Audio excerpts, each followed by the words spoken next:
Bueno, buenas tardes a todos. Continuamos, sé que es una hora un poquito difícil después de comer, el calorcito, pero bueno, voy a tratar de ser ágil en la presentación. A mí me toca hablar sobre algunos temas que ya han venido tocando. Por ejemplo, José Lara habla sobre el tema de los problemas que tienen los organismos operadores, ¿no? Y bueno, yo ya no voy a ahondar mucho en esa parte, voy a hablar sobre lo que es el agua no contabilizada y la medición de caudales, sobre todo para reducir el agua no contabilizada e incrementar la eficiencia de los sistemas de agua. Y bueno, los sistemas de agua potable, alcantarillado y saneamiento que pudieran ser los organismos operadores de agua, las comisiones estatales de agua, las direcciones de agua, los comités de agua, todos ellos, uno de los problemas más fuertes que tienen es que no tienen o tienen un deficiente proceso para una adecuada facturación. En estos sistemas de agua la responsabilidad es fortalecer su capacidad técnica, financiera y administrativa con el fin también de planear, organizar, dirigir y regular las acciones que permitan proveer, recoger y sanear el agua, ¿no? Además de prever y mantener la infraestructura existente. Yo voy a tocar el tema hoy desde el punto de vista de la medición del agua, ¿no? Ya Carmen por la mañana comentaba que hacer medición nos puede llevar a grandes resultados, ¿no? La medición en todos los campos. Yo voy a hablar sobre la medición de agua, ¿no? Esto nos va a servir para mejorar dos de los indicadores que marca la Comisión Nacional del Agua, que es la eficiencia física y la eficiencia comercial, ¿sí? Pero para eso voy a ahondar un poquito más en lo que es el agua no contabilizada. Y bueno, a manera de contexto, y seguramente muchos de ustedes ya tienen estos datos, que el agua salada, la que está en los océanos, representa el 97.47% del agua que existe en el mundo. El agua dulce es el 2.53%, y de este 2.53% está repartida de la siguiente forma: el 1.76% en glaciares, nieve, hielo y el permafrost, que no lo tenemos a nuestro alcance, y luego el agua subterránea a 0.76%, que cada vez tenemos que extraerla de profundidades mayores, ¿no? Eso implica también mayor consumo de energía eléctrica, desgaste de equipos, mayores costos, ¿no? Y solamente el 0.01% de lagos, ríos y humedales. Bien, en un sistema de agua tenemos nuestros sistemas de captación, que pueden ser los pozos, manantiales, ríos, y lo que nosotros extraemos de esas fuentes de abastecimiento representan el 100% que extraemos. De ahí pasa a un proceso de conducción, a tanques de almacenamiento, a rebombeos, y en ese proceso también tenemos pérdidas, que les llamamos pérdidas de conducción, por fugas, por derrames en tanques elevados o bien daños en la infraestructura. Y finalmente hacemos entrega de ese volumen a otra parte de la estructura del sistema de agua, que es el que posteriormente vamos a distribuir a todos nuestros usuarios, ¿no? Ya sean comerciales, industriales o bien domésticos. Y en ese proceso, que es generalmente a través de tuberías, también tenemos pérdidas de agua, ¿no? Y les vamos a llamar pérdidas de distribución, que son fugas en las tuberías, ¿sí? En las tomas domiciliarias. En las tomas domiciliarias tenemos una gran pérdida de agua, ¿sí? Y en las válvulas también tenemos válvulas, ¿sí? Para finalmente llevarla al consumidor. Y entonces en este proceso también tenemos una pérdida. Ahora, todas estas pérdidas les vamos a llamar pérdidas físicas, porque son pérdidas reales, o sea, se están dando. Y después de que llega a los usuarios, ya sean domésticos, comerciales, industriales, tenemos también pérdidas, ya no físicas, sino pérdidas por el proceso de facturación. Usos no autorizados, que serían tomas clandestinas, ¿no? También hay una submedición, y voy a hablar también sobre esa parte de la submedición, y voy a ponerles ahí un caso de un estudio que hicimos ya hace algunos años y cuánto representa en dinero para ese caso de estudio la submedición. Pero es algo que no consideramos y ahí hay una gran pérdida, ¿sí? Y luego, también los errores en la parte administrativa, eso también tiene un costo, para que finalmente tengamos una facturación.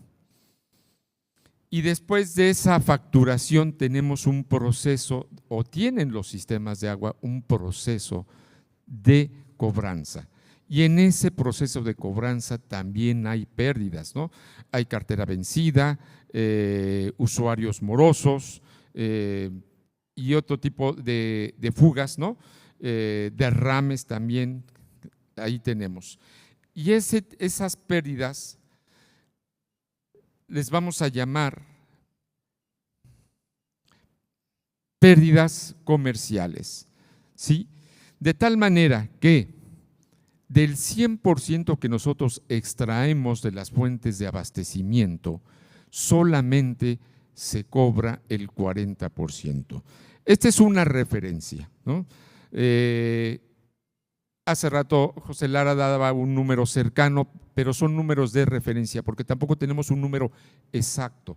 ¿Por qué no lo tenemos? Pues porque no estamos haciendo una medición. Bien, en cada uno de estos procesos vemos que el volumen de agua va disminuyendo, ¿no? Por pérdidas físicas, por las pérdidas comerciales, y que también estas pérdidas comerciales son resultado principalmente de la facturación. Entonces, es importante destacar que las pérdidas que se presentan no se pueden desaparecer por completo. Es imposible desaparecerlas por completo. Hay cifras internacionales que dicen, bueno, podemos llegar a desaparecer, bueno, más bien alcanzar eficiencias de un 85% y va a ser muy bueno, pero en México pues andamos muy por debajo de esas cifras, ¿sí? Lo que sí podemos, y es donde voy a hablar yo, de tomar algunas acciones que pueden ser a corto plazo y pueden darnos resultados también a corto plazo, ¿no? A través de la medición. Entonces yo voy a estar insistiendo mucho en la medición.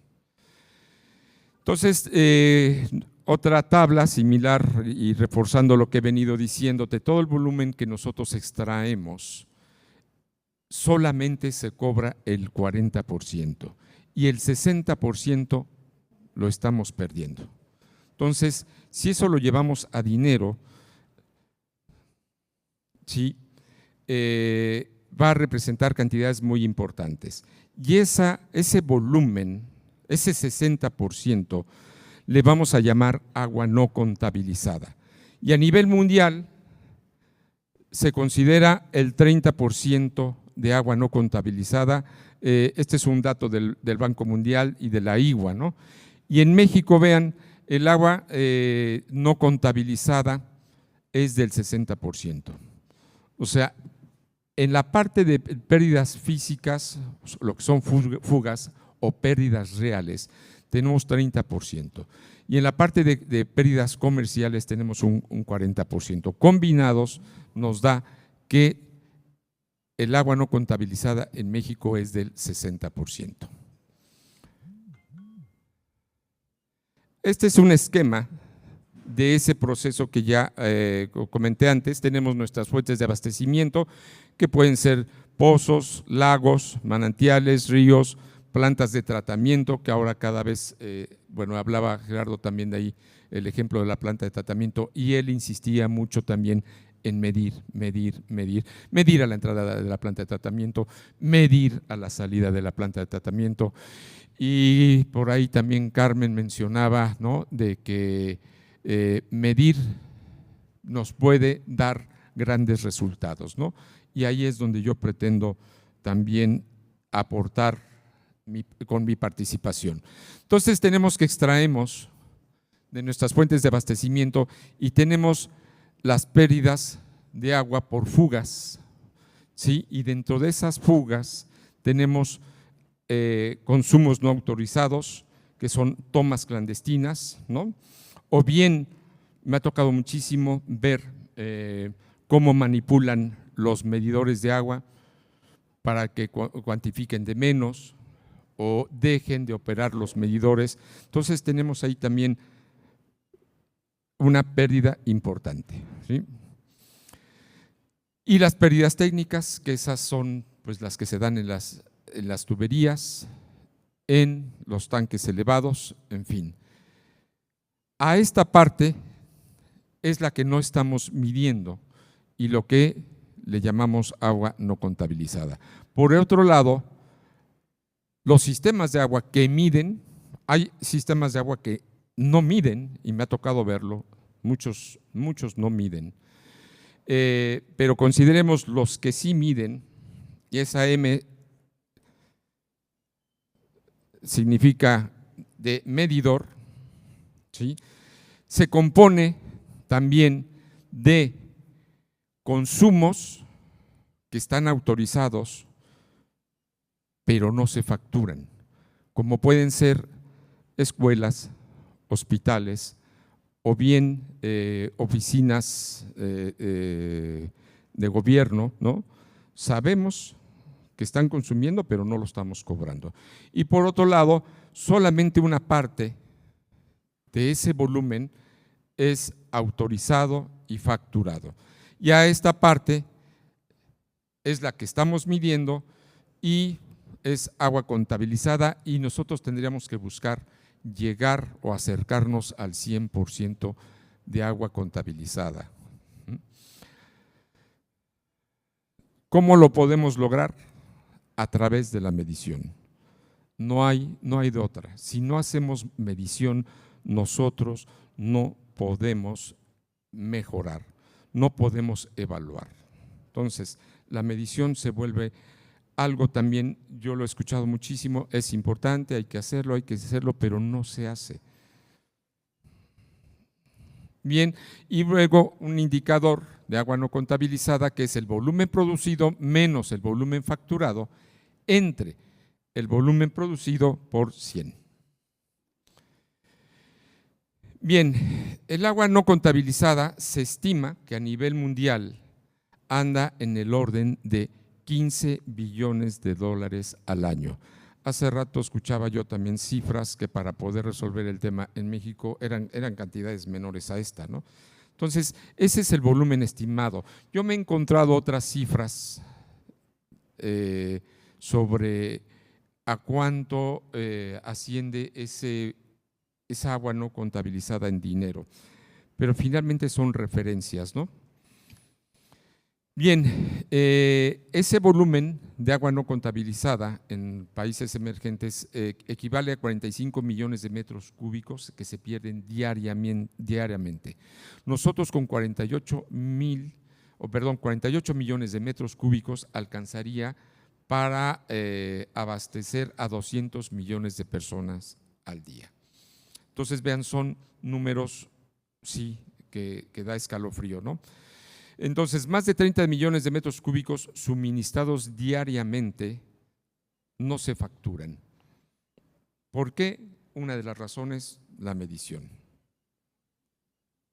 Entonces, esto trae como consecuencia otros factores, que es los robos de agua y la baja calidad en la medición. El problema de agua contabilizada en los organismos operadores en México es un tema crítico que afecta directamente la sostenibilidad del servicio de agua potable. Y este volumen de agua que se produce, pero no se factura ni se cobra, lo vamos a dividir, como ya lo comentamos, en lo que son pérdidas físicas, que son fugas en la red de distribución, tanques de almacenamiento, rebombeos, y las pérdidas comerciales, que son errores en los aparatos de medición, conexiones ilegales, tomas clandestinas o fallas administrativas, y los consumos autorizados y no facturados. Aquí hago mención de errores en los aparatos de medición. Me ha tocado ver muchísimos lugares donde dicen, no, oye, ¿y tienes medición? Sí, ahí está, y el medidor pues camina, ¿no? Y entonces existe ese concepto, el medidor camina, el medidor funciona. Pero vamos a ver qué pasa. Es una tabla de porcentaje de agua no contabilizada en América Latina y vemos que México pues, es de los que está muy por arriba de otros países.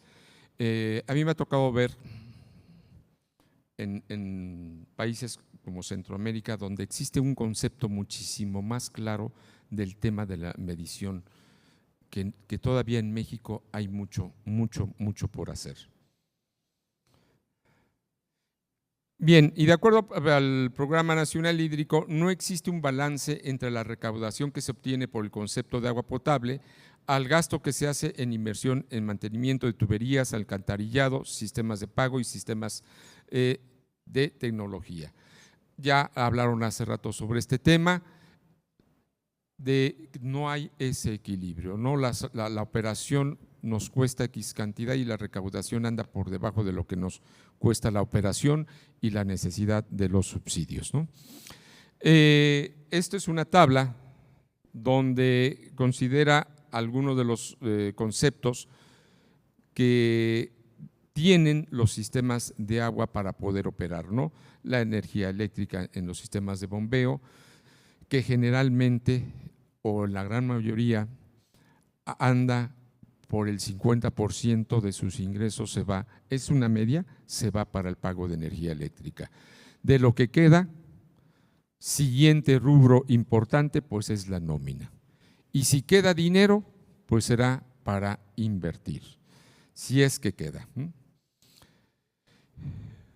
Bien, entonces yo lo que pretendo es que ustedes tengan la herramienta, una de las herramientas para poder reducir ese volumen de agua no contabilizada, ¿sí? Para mejorar la eficiencia operativa, la sostenibilidad y los ingresos en el organismo de agua, ¿no? Y dentro de estas acciones, pues obviamente es la medición sectorizada. Hay que trabajar en la sectorización de los sistemas de agua. No voy a hablar sobre lo que es la sectorización, programas de detección y reparación de fugas. También hay que hacer evaluación del estado de micromedidores y macromedidores nuevos y usados a través de bancos de pruebas de medición. Insisto en esta parte, ¿sí? Hay que evaluar el estado de los que ya tenemos medidores, bueno, pues hay que evaluar en qué condiciones están esos medidores. También hay que ver la sustitución y mantenimiento de micromedidores. Los micromedidores que existen en la mayoría de los casos son medidores mecánicos. Al ser medidores mecánicos tienen un desgaste y al tener ese desgaste, pues obviamente su exactitud o bien el error va incrementando con el tiempo.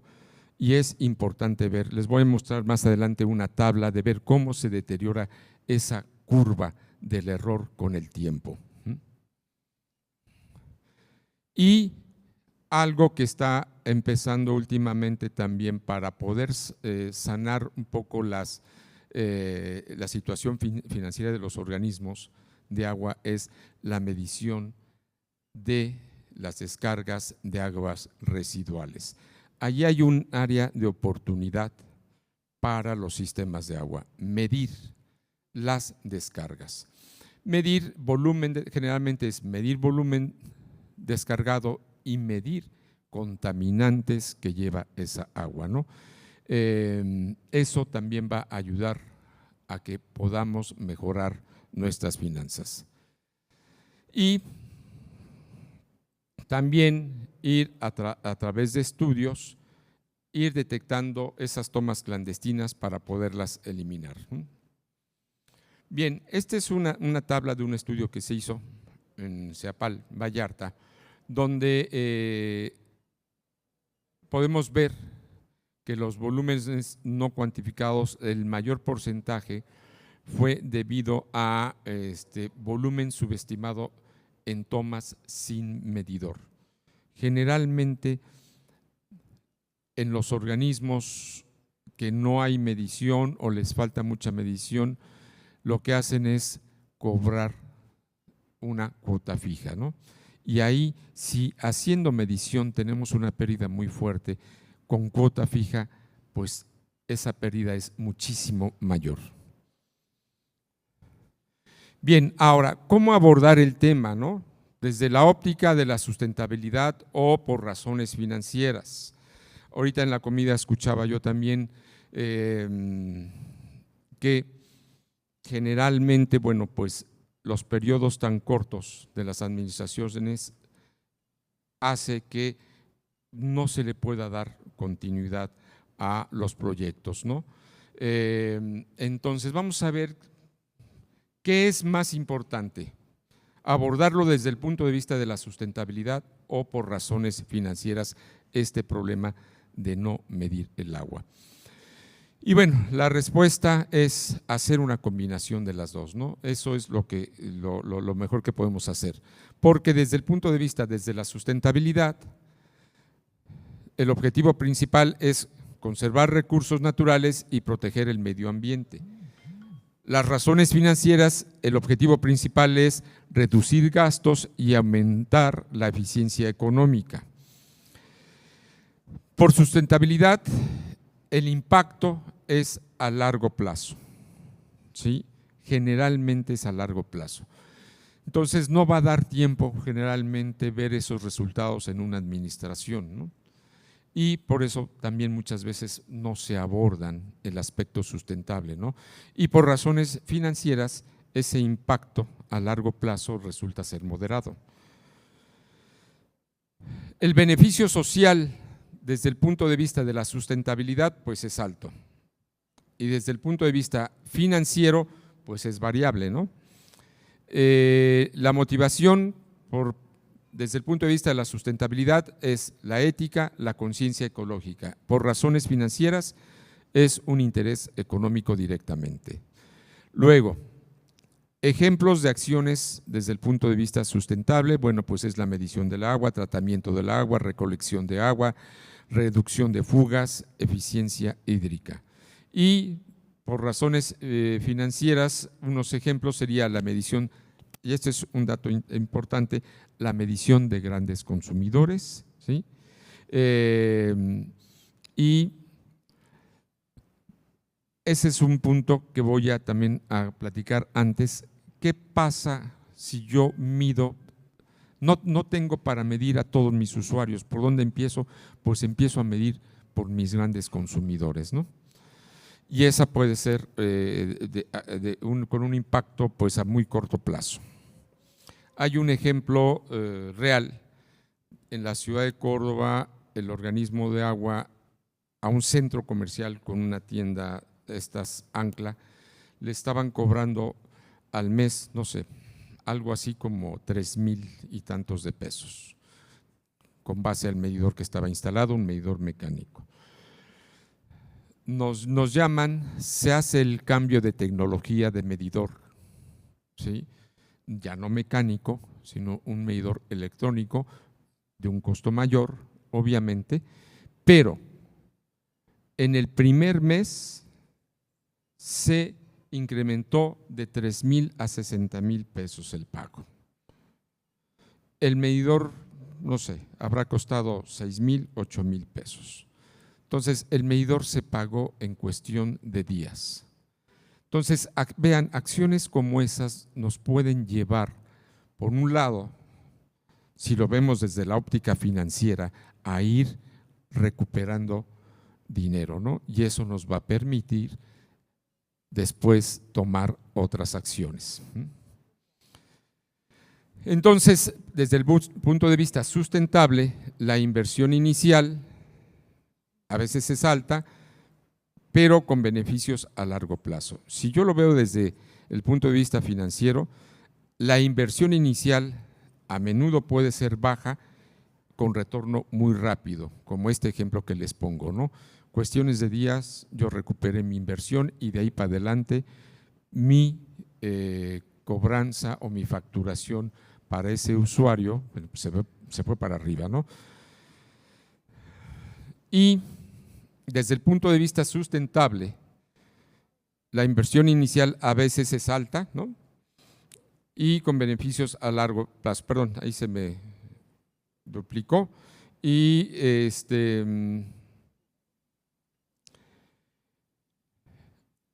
una herramienta para todo esto, pues obviamente es el medidor de agua, ¿sí? Ese es mi vendedor número uno, ¿sí? O mi caja registradora, quien le llama, ¿no? Pues a través del medidor es donde yo voy a estar registrando, ¿no? Ahora, ¿qué es el medidor? Y aquí es donde quiero lograr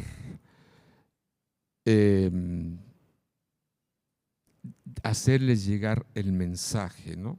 De qué es el medidor. El medidor es un aparato, ¿no? Que nos sirve para minimizar la diferencia existente entre el agua efectivamente consumida por los clientes y el agua registrada por los medidores, ¿sí?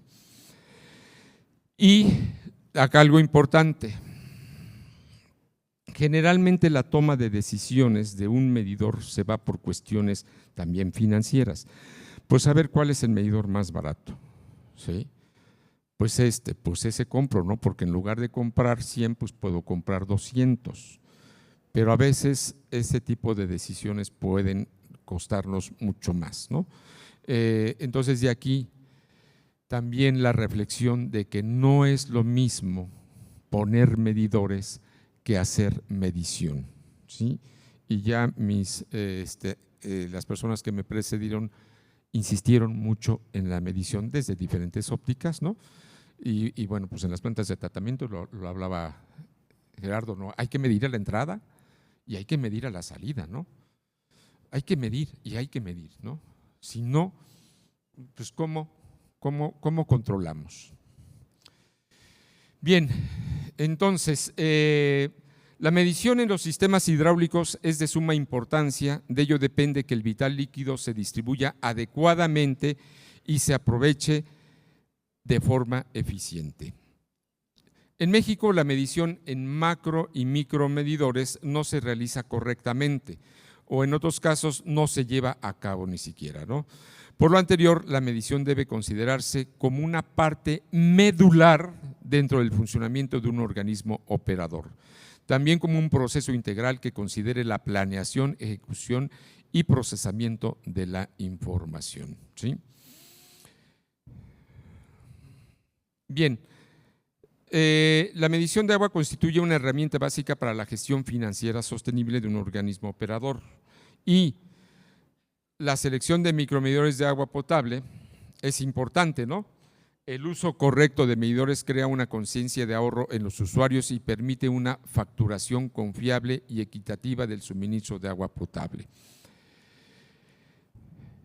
El medidor finalmente va a ser la herramienta para poder emitir una factura, ¿no?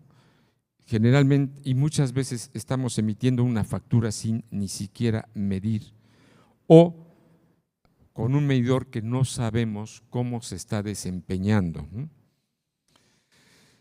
En México, la oferta de medidores es muchísima. Ustedes pueden encontrar prácticamente hasta en una tlapalería, pueden encontrar medidores, ¿no? Entonces hay muchas marcas, varias tecnologías, ¿no? De aquí viene la pregunta: ¿cómo seleccionar el medidor, no? Ustedes son responsables del área de finanzas, pero bueno, tienen ahí a sus áreas de los sistemas de agua, que son los responsables, los ingenieros, los técnicos, que ellos tendrán entonces que hacer esa evaluación. ¿Para qué? Peso que yo meta en un medidor sea peso que yo voy a recuperar, ¿no? Y sea un equipo de medición que de veras tenga un buen desempeño y cumpla con la función de medir lo que realmente se consume. Acá doy unos criterios generales de selección, voy a irme muy rápido, ¿no? Que es el perfil del consumo del usuario. Hace rato también creo que Gerardo hablaba sobre los perfiles, ¿no? Le dabas ahí otro nombre, pero es muy importante tener esos perfiles de consumidores, ¿no? La calidad del agua también es muy importante. No todos los medidores me van a servir para lo mismo, ¿no? Dependiendo de la calidad del agua que yo tenga, si tengo tandeo, no tengo tandeo, va a haber una tecnología que va a ser la que funcione mejor que otra tecnología, ¿no? El tipo de servicio, ¿no? Como comentaba, si es 24/7 o es por tandeo, si la cometida es directa o bien indirecta, esto es que vaya a una cisterna y de la cisterna a un tanque elevado, ¿no? Eso también es importante.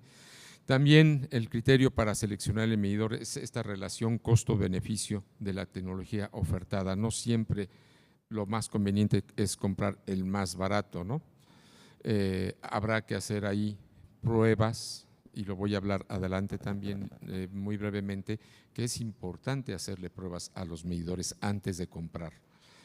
Durabilidad, desempeño sostenido, esto es, hay medidores que de nuevo se comportan bien y a los 6 meses, 8 meses ya su comportamiento está fuera de lo que marca la norma. También otro criterio es las características metrológicas de la tecnología disponible. Actualmente ya existen tecnologías electrónicas, ¿no? Que hay que ver dónde yo me conviene poner una tecnología de medidores digitales y dónde pues todavía no me conviene, ¿no? Me tocó ver, por ejemplo, en Colombia, en las colonias populares no les cobran en algunos lugares el agua, pero sí se las miden, ¿sí? Para saber qué consumo están teniendo, ¿no? Aunque no la cobren, pero sí es importante tener esa información. Entonces, en esos casos, a lo mejor meter una tecnología electrónica o digital, a lo mejor no es lo más conveniente, ¿no? Ahí también sus técnicos tendrán que evaluar qué tecnología meto y en qué lugar. ¿Sí? Entonces, acá la pregunta: ¿por qué es importante revisar el desempeño metrológico de los micromedidores y sobre todo a bajos gastos? Vean,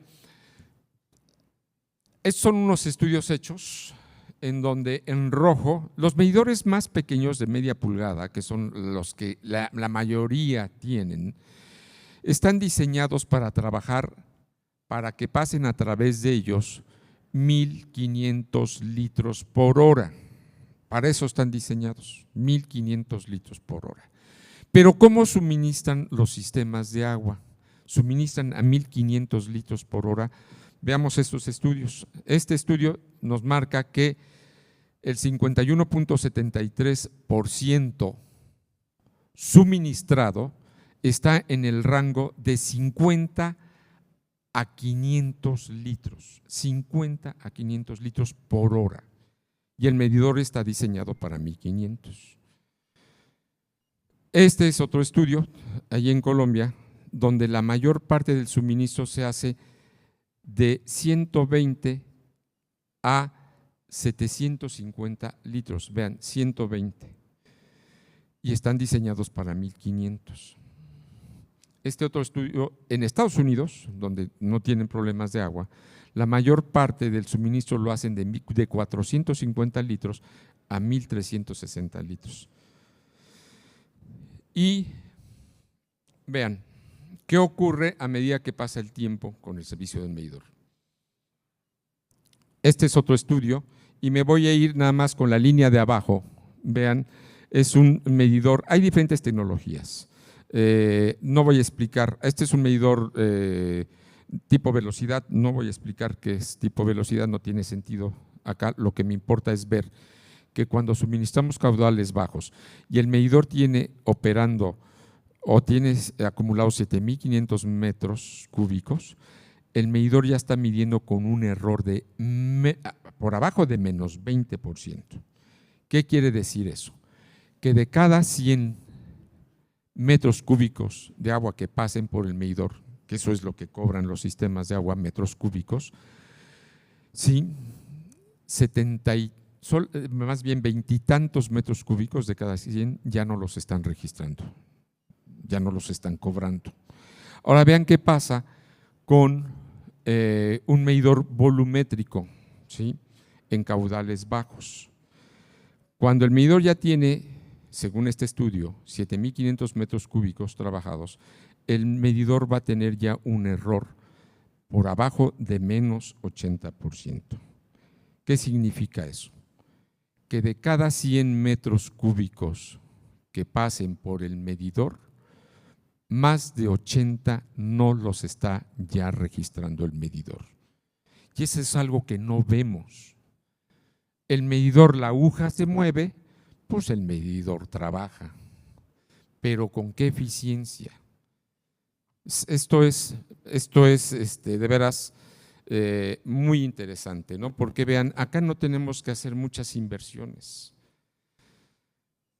Bien, este es un estudio que nosotros hicimos para una ciudad del país, en donde nos pidieron que les hiciéramos pruebas a esos medidores que estaban instalados en esa ciudad. Sí, y vimos que acá ya estaban registrando con un error de por abajo de menos 25%. Existe una norma mexicana, que es la NOM 012, que dice que en caudales bajos el error máximo permitido es de más menos 5%. Y en caudales altos el error máximo permitido es de más menos 2%. Pero en México casi no trabajan los medidores en caudales altos, generalmente trabajan en caudales bajos. Entonces la norma nos dice que eso es lo permitido, ese error. Y por otro lado, la tendencia de la mayoría de los medidores es, con el tiempo, a medir de menos. Esa es la tendencia, medir de menos. Ya se me está yendo el tiempo. Bueno, quiero terminar nada más, vean, este fue un estudio, me lo voy a brincar la explicación y voy a llegar nada más al resultado. La presentación se va a compartir, ¿verdad, maestra? Vean, ya no voy a explicar cómo hicimos este estudio, quiero llegar al resultado. Esta es una ciudad importante de México, fue hecho hace 15 años el estudio. Tenía solamente el 30% de servicio medido, el 70% cuota fija.